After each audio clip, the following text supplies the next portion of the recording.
ஜூலை வந்தாச்சு.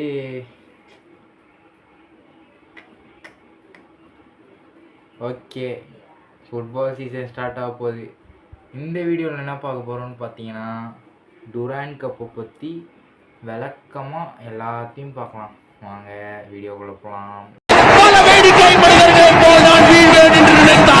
Durant cup போன வருஷமே செம்மையாக இருந்தது. போன சீசன் சூப்பராக இருந்தது. சென்னை 3 வின்னு, தொடர்ந்து 3 வின்னு.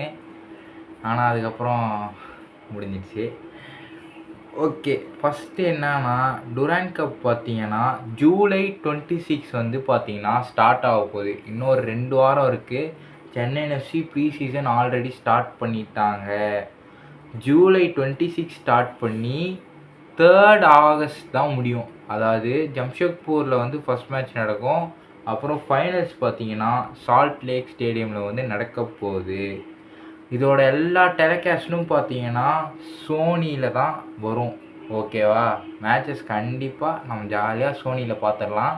சோனி அப்புறம் சோனி லிவ்வில் வந்து பார்த்தீங்கன்னா டெலிகாஸ்ட் ஆக போகுது. அப்புறம் பார்த்தீங்கன்னா சென்னை எஃப்சி இந்த வருஷம் ஃபுல்லாக இந்தியன் பிளேயர்ஸ் வச்சு மட்டும்தான் டுராண்ட் கப் ஆட போகிறோம். அதுவும் பார்த்தீங்கன்னா கோச் வந்து பார்த்தீங்கன்னா ஓவன் காயில் இல்லை, செகண்டரி அதாவது அசிஸ்டன்ட் கோச் தான் பார்த்தீங்கன்னா கோச் பண்ண போகிறாரு. அது வந்து கன்ஃபார்ம்டு. இப்போ பார்த்தீங்கன்னா குரூப் பார்த்தீங்கன்னா அனௌன்ஸ்மெண்ட் பண்ணியாச்சு. ஓகேவா? ஃபஸ்ட்டு நம்ம என்னென்ன குரூப்பில் எந்தெந்த டீம்ஸ் இருக்குன்னு விளக்கமாக பார்ப்போம். ஓகேவா? குரூப் ஏலேருந்து ஸ்டார்ட் பண்ணலாம். குரூப் ஏல ஆல்வேஸ் த கோட் டீம்ஸ்னு என்னை பொறுத்த வரைக்கும் நான் சொல்லுவேன். எமாமி ஈஸ்ட் பெங்கால், மோகன் பகான் சூப்பர் ஜெயின்ஸு, அப்புறம் down heroes FC, downtown நாங்கள் பேர் வச்சுருக்கானுங்க, டவுன் டவுன் ஹீரோஸ் எஃப்சி, அதுக்கப்புறம் இந்தியன் ஏர்ஃபோர்ஸ் ஃபுட்பால் டீம் பார்த்தீங்கன்னா குரூப் ஏல இருக்குது. தெரிக்க விட்ற பெரிய டர்பி, இந்தியன் பிக்கஸ்ட் டர்பி பார்த்தீங்கன்னா கிட்டத்தட்ட ஏஷியஸ் பிக்கஸ்ட் டர்பின்னு கூட சொல்லலாம். அது பார்த்தீங்கன்னா கூடிய சீக்கிரத்தில் வரப்போகுது. கண்டிப்பாக நான் அதுக்கு வெயிட் பண்ணிகிட்ருக்கேன். ஸோ இதுதான் விளக்கமாக சொல்கிற அளவுக்கு பெருசாக அதுவும் இல்லை. எமாமி ஈஸ்ட் பெங்காலும் மோகன் பகானும் தான் ஃபைட் இருக்குமே தவிர மற்ற 2 டீமும் கொஞ்சம் சும்மா டீம் தான். குரூப் பி பார்த்தீங்கன்னா குரூப் பியில் பெங்களூரு இந்த வாட்டி சீனியர் டீம் வச்சு தான் ஆட போகுது.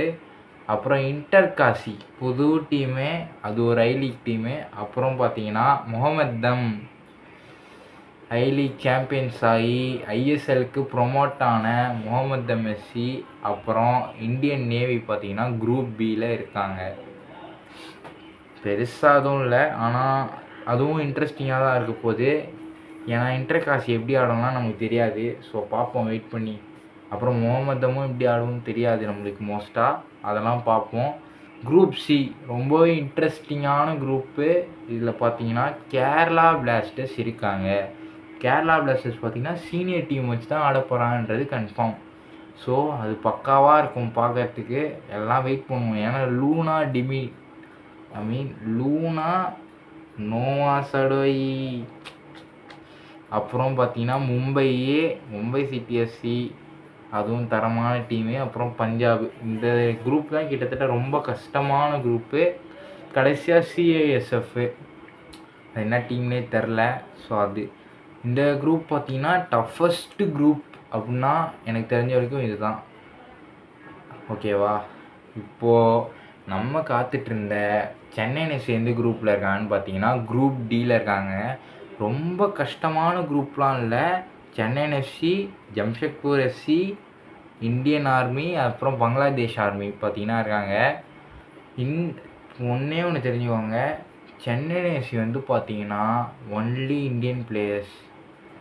It's and good opportunity for testing our Indian players and our new signings.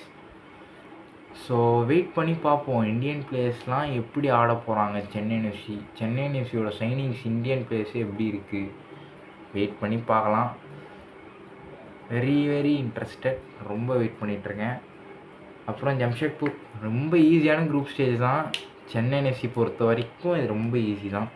Group பியில் பார்த்தீங்கன்னா North East United FC, Odisha FC, BSF, அப்புறம் போடோலேண்ட் எஃப்சி 4 டீமு. இதுவும் பெருசாக ஒன்றும் இல்லை. நார்த் ஈஸ்ட்டும் ஒடிஷாவுக்கும் காம்படிஷன் கொஞ்சம் எக்ஸ்ட்ராவாக இருக்கும். லாஸ்ட்டு குரூப் பார்த்தீங்கன்னா FC Goa, Hyderabad FC, Tribhuvan army FC, அப்புறம் ஷிலாங் லஜாங் எஃப்சி. இது காம்படிஷனே இல்லாத ஒரு குரூப்னால் அது இதுதான். ஏன்னா ஹைதராபாத் எஃப்சி தெரியும், ஃபினான்ஷியலாக ரொம்ப ரொம்ப பிரச்சனை ஓடிட்டுருக்காங்க. மற்றபடி பார்த்திங்கன்னா ரெண்டுமே பெரிய டீம்லாம் இல்லை. எஃப்சி கோவா அழகாக தூக்கி சாப்பிட்டு போவாங்க. ஸோ இது தாங்க குரூப் ஸ்டேஜை பொறுத்த வரைக்கும் பார்த்தீங்கன்னா இப்போதைக்கு இவ்வளோ தான் வந்திருக்கு. ஸோ டுராண்ட் கப்பு ஆரம்பிக்க போது இன்னும் ஷெட்யூல் மட்டும் அனௌன்ஸ் பண்ணலை, முழுமையாக பண்ணலை. ஷெட்யூல் வந்தோடனே அடுத்த வீடியோ அதுதான் நினைக்கிறேன். ஸோ அடுத்த வீடியோ அதுவாக தான் இருக்கும். மற்றபடி வேறு அப்டேட்ஸ்னு பார்த்தீங்கன்னா